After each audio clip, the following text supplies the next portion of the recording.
So Sean's bad. Pacers are up 2-1 in the finals with home court. Again, Right. because the pace is too fast. Just keep them running. Keep them tired.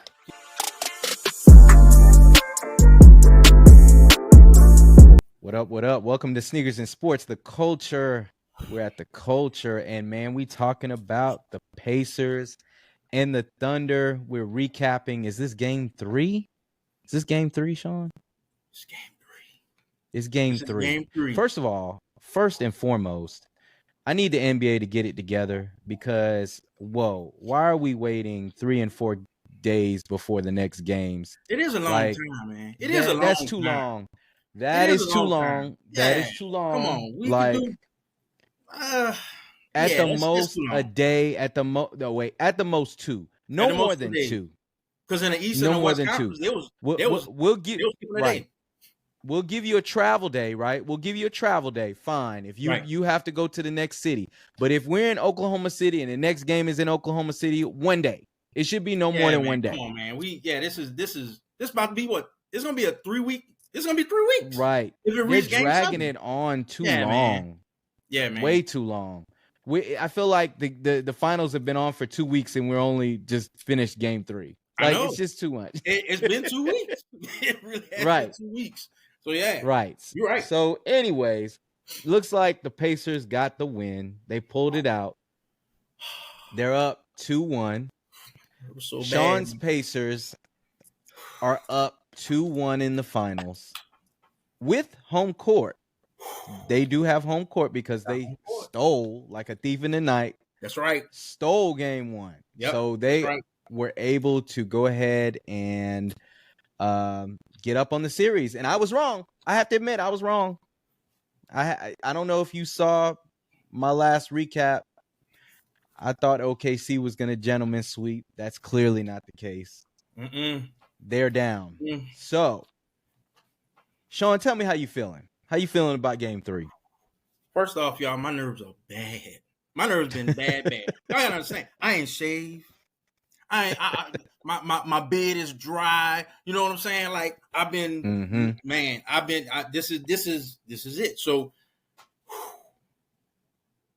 tonight was a good night.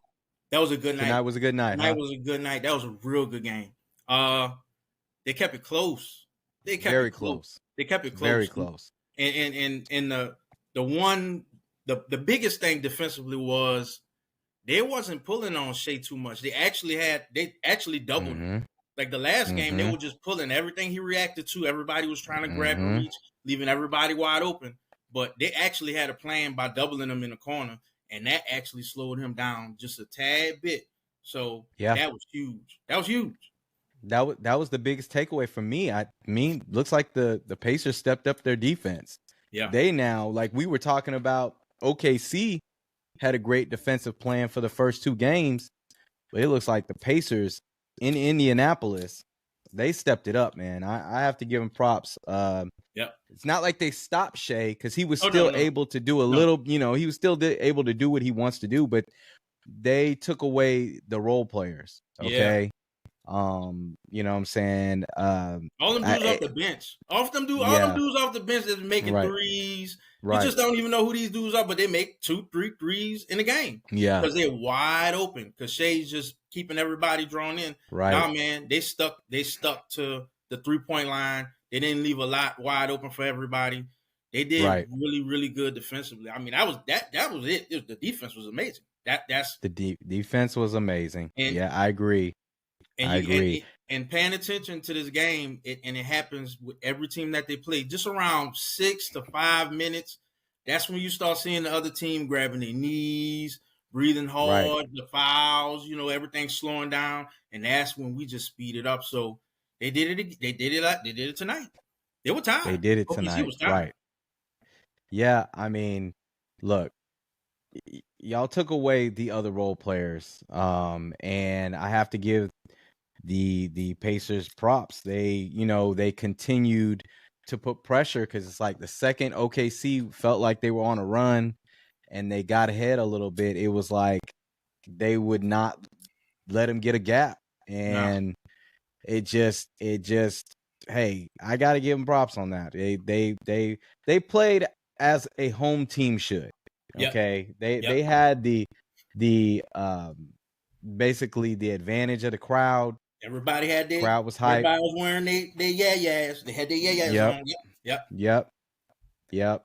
And hey, as much as we talked about Haliburton was a no-show in game 2, he was aggressive. He was quiet a little in the beginning, but hey, he finally was like, clearly I need to step it up, and he delivered. Yeah. He saw the holes, and that was from game 2 in the fourth quarter when he tried to pick it up.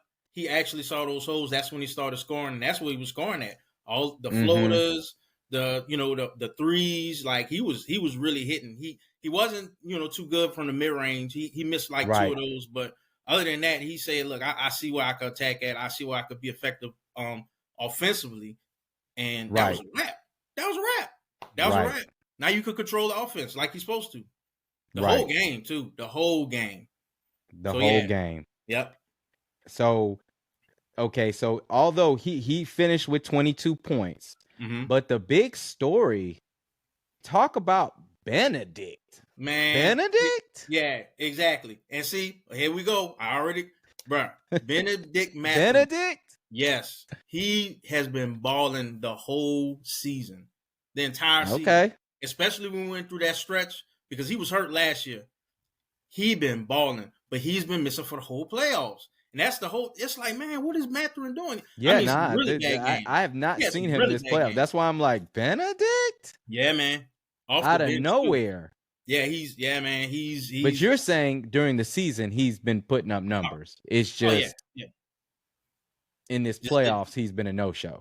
Yeah, this is first playoff. So yeah, he's been. I don't know if he had to, shake the cobwebs off or kind of figure out, hey, I'm in this. I'll get his footing. But this is pretty much a Benedict Mathurin night.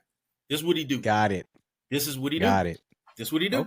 Okay. I mean, in regards to points, it was kind of like a very video game-ish box score. I mean, you have like Pascal Siakam hitting you with 21 points, Mr. Consistent, Mr. Veteran. Crazy. He's got the championship pedigree, background. You got Haliburton, like we said, with 22 points, and you got Benedict Mathurin with 27. That's right. Everybody else was kind of 10 and under. Okay.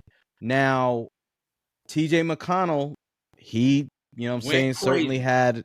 He was out there. He was out there. He went crazy. He had 5 steals. Steals. He had 5 steals, man. He went crazy. And it's like when he was in, the offense was even faster. They were pushing they were playing a lot more faster, and that just threw them off. I'm telling you, man, this dude is nuts. Right. He played for us. That's right. Yeah. That's right. You got it. He balled out. So defense, like we were talking about defense.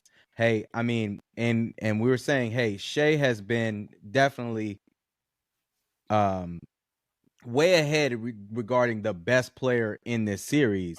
But in this game, they held him only to 24 points. Okay. Yeah. So, like we saying, that defense was putting it on. Now, Jalen Williams did have 26. He did. And Chet did have 20, but Chet did not have the type of game like he did game 2. Yeah, the first quarter he was going crazy, and he was going going to the line, but after that he was a no-show again because the pace is too fast. He can't keep up. It is too fast. Yeah, I mean he's almost eliminated from the offense altogether. So just keep him running, keep him tied, keep that Gatorade rolling, get the oxygen. So, well, I mean, okay. So what would you say that other than the defense, we've kind of already talked about the Pacers defense, what would you say went right with the Pacers and what could they still work on? Just being more aggressive, being more offensively and speeding up the tempo, not being a half court offense, because that's the plan. The plan is keeping a half court offense. And I mean, pretty much Haliburton has to think of, either I need to score or the pass that I make needs to be a score. And that's what he was doing. He was dishing it out. And anytime anytime he passes the ball and it comes all the way around back to him, that's a bad sequence. And he kept it moving. He either scored or he passed to the score. And he got to keep doing that. Stay aggressive. It ain't over. 11 assists. 11 assists, a double-double. That's right. Almost a triple-double because he had 9 rebounds. That's right. Yeah, so, hey, yeah, I mean, he was dishing it, and that's exactly what we said in our last recap, that he needs to be more of a court general, the typical point guard. Yep. And needs to be aggressive, like needs to stay on point in regards to scoring. But if it's not working for him, he's got to get the other players involved. That's what the great ones do. Yep. And that's exactly why we were kind of, saying, hey, we do not feel like he's reached that level. Although I saw your recap of game 1. I know that you're on the superstar bandwagon for Haliburton. I get you. I'm gonna say this. Obviously, yeah, superstar, because everybody's thinking superstar, LeBron, Steph. You know what I'm saying? KD. That's like. It's the elite. It's the creme de la creme. Echelon. Right. Yeah. But superstar is like who's now. You know what I'm saying? So Jason Tatum is now. He's right now. Right. Joker's right now. Joker's right now. So Shay's right now. Who's balling right now? Who's putting in the work right now? And it ain't about before the playoffs. It's about what's happening right now. He got him to the NBA Finals. 25 years. But wait a minute now. Mm-hmm. Haliburton didn't get him to the NBA Finals by himself. That is the issue. No, in the Eastern Conference Finals, he wasn't even the MVP. It was Siakam. You can't sit here and say that Siakam didn't have a big impact. He did not get them to the finals. Let's not act like this is 06 Dwayne Wade, because that's not where we are. That's Dwayne Wade is another. That's another tier. That's a superstar. That's a superstar. He's got a statue, although it's a horrible looking statue. That's right. Because he won an NBA Finals. True. The story ain't done yet. It's not done. I agree with you. Because I agree with you on that. It's not done. It ain't done yet. And you're right. Right now, when you're saying point guards, who's the best? Who you gonna pick? Took out Jalen Brunson. He did check out Jalen Brunson, but he took out how many point guards Cleveland got? Like 3 of them or something? Technically, Shea is a point guard. Is he a prototypical point guard? No, but he plays the position. He plays the position. Also, Steph plays the position. I would say Steph is better. Okay, that's another. Yes, he plays the position. Right. Okay, obviously, if you're picking, you're gonna pick Steph. You know what I'm saying? You're going to pick LeBron. Kyrie is another one. I would say Kyrie is more, he's a better point guard. Okay. Yeah, but today, right now. Dude, Kyrie this year until he got hurt. Hey, you know what? And he got his foot rested up watching. He does until he got hurt. That's right. Until he got hurt. Woulda, coulda, shoulda. What we going to do? It is what it is, but this year he was balling until he got hurt. We're talking about 24-25. Hey. Okay. Hey. Still, I'd put him ahead of Tyrese. He got the PlayStation. He got the PlayStation. He watching. Everybody's watching him right now. I agree with that. They're watching. They're watching. Even if you just generally, let's watch the finals. You're watching this. It's right now. Hey, man. It's true.